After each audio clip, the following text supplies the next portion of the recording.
Hello बच्चों, चलिए प्रश्न को पढ़ते हैं। प्रश्न में दिया हुआ है, निम्नलिखित सांद्रण पदों की व्याख्या कीजिए। उसमें सबसे पहले है फॉर्मलता। तो हम यहाँ पर फॉर्मलता की क्या करेंगे, व्याख्या करेंगे। तो यहाँ पर सबसे पहले हम लिख लेंगे फॉर्मलता। तो फॉर्मलता को बेटा सबसे पहले जानते हैं कि भाई कब उपयोग में लेते हैं। तो सबसे पहले उपयोग में कब लेते हैं, उपयोग क्या है इसका। तो इसका हम उपयोग करते हैं जब जब हमें आयनिक यौगिक वाले विलयन की सांद्रता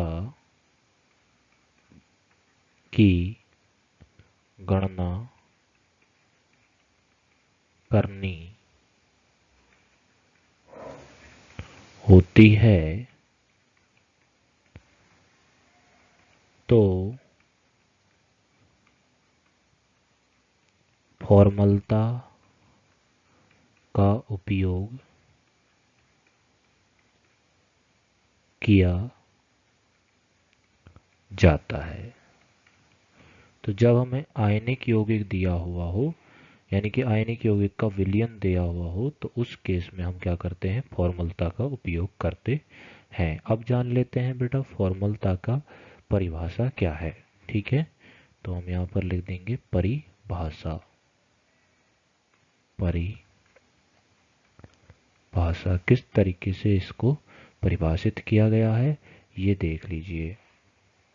तो यहाँ पर दिया हो इस तरीके से इसे परिभाषित किया गया है कि किसी विलयन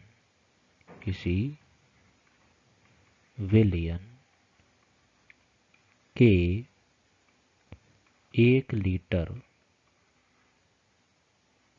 लीटर आयतन में उपस्थित आयनों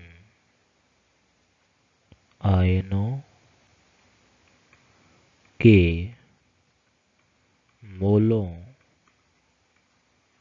की संख्या, या फिर आप ऐसे बोल सकते हो कि ग्राम सूत्र भारों की संख्या को फॉर्मलता कहते हैं।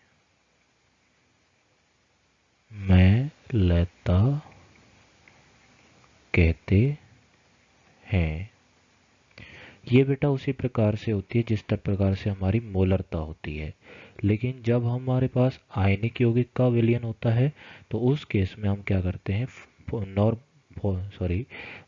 मोलरता ना यूज करके फॉर्मलता वर्ड यूज करते हैं। ठीक है बेटा, इसका हम सूत्र लिख सकते हैं इस तरीके से कि फॉर्मलता बराबर हो जाएगा आयनों के मोल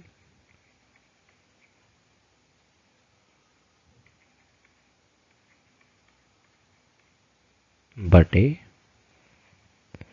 विलयन का आयतन। ये आयतन लीटर में होना चाहिए। किस में होना चाहिए, लीटर में। ठीक है बेटा, और यहाँ पर मैं बता दूं, ये जो फॉर्मलता है ये ताप पर निर्भर करती है, क्योंकि आयतन किस पर निर्भर करता है, ताप पर निर्भर करता है। तो यहाँ पर हम लिख सकते हैं कि फॉर्मलता ताप पर निर्भर करती है। फॉर्मलता ताप पर निर्भर करती है।